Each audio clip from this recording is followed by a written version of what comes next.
J'ai vécu un an, on va dire un peu dans le brouillard avant d'arriver à Montbonnet-Rose, et ça a été complètement un feu d'artifice au début de me dire waouh, ouais, bah, ma vie s'arrête pas là.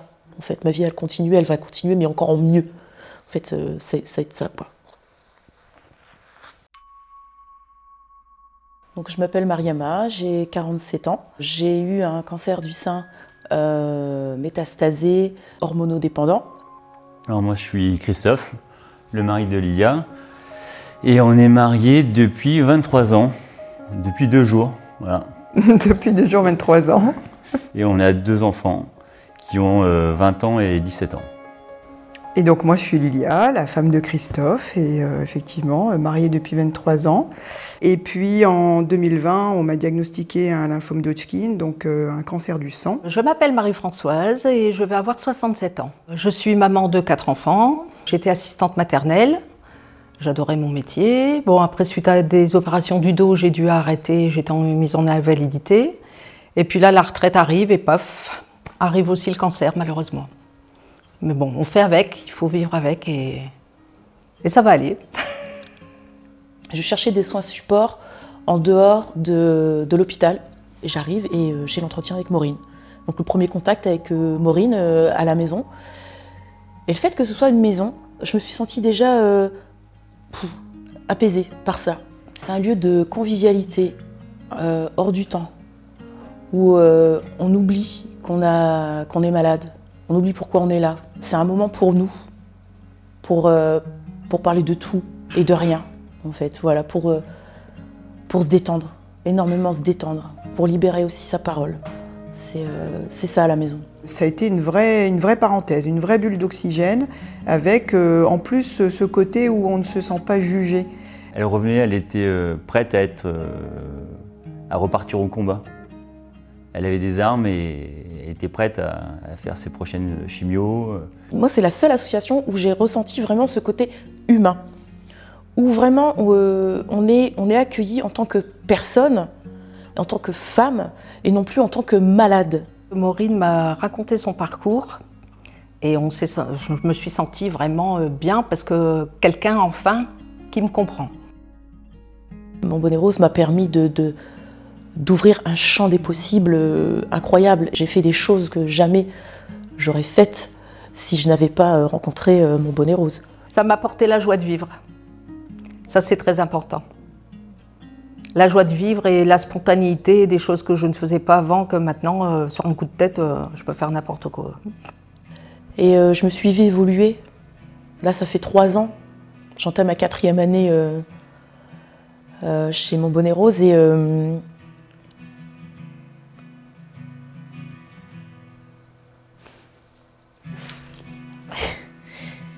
Ce qui me frappe le plus, c'est quand on fait la danse de la joie, danse à plusieurs, après on danse à 2, à 3, à 4, mais on n'a pas le droit de se parler, donc c'est que par le regard des personnes qui arrivent, qui ont un lourd fardeau à porter et qui n'arrivent pas à lâcher leurs émotions, et là on y arrive.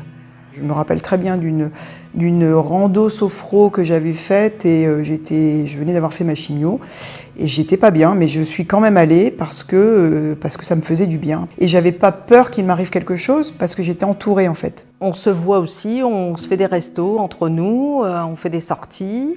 À part des bonnets roses, hein, parce qu'on se côtoie maintenant, ce sont devenus des amis même, que je n'avais pas avant. Et moi, c'est ce qui m'a apporté beaucoup. Il y en a certaines avec qui j'ai vraiment très bien accroché et c'est devenu des sœurs de cœur, quoi. Dans ce malheur-là, il y a des pépites qui sont nées, quoi. C'est une bande de pépites, une belle bande de pépites. Alors la maison Montbonnet-Rose me fait changer moi, mais me fait changer aussi mes accompagnants, ma famille et tout, parce que maintenant on se met à danser dans la maison, à faire la danse de la joie, j'apprends à mes enfants, à mes filles. On a fait un atelier peinture à la maison, on était 10 à table à faire de l'aquarelle, alors que personne ne savait en faire, mais on a bien rigolé et puis on a passé un très bon moment en famille. Pour moi, demain, la maison Resvé, ça serait une grosse bulle accueillant les malades et à côté, une autre bulle où on pourrait accueillir les aidants. Puis pourquoi pas faire une activité aussi. de relaxation, de bien-être, cuisiner entre les aidants ou avec des malades.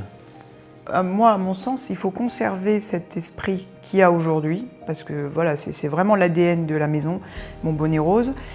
Mais c'est lui donner la dimension dont elle a besoin, puisqu'aujourd'hui on sent qu'elle est un peu... c'est trop juste pour elle, que ce soit en termes d'espace comme en termes de possibilités en fait, parce que Maureen, elle regorge d'idées, donc... J'imagine vraiment ce lieu comme le prolongement de chez moi, de ma bulle, de mon cocon. Moi, je me sens mieux au Bonnet Rose que chez moi. C'est ma deuxième maison. Je pense que j'aurai mes pantoufles là-bas, tu vois. Je vais apporter mes pantoufles. Parce qu'on a des chaussons, tu vois. Mais là, je vais avoir mes propres pantoufles, là, comme à la maison. Un cocon où on se ressource, où on a de la bienveillance, de l'amour. Tout le monde est souriant. J'ai jamais vu quelqu'un faire la tête là-bas. Donc c'est très agréable. On se sent vraiment comme sur un petit nuage.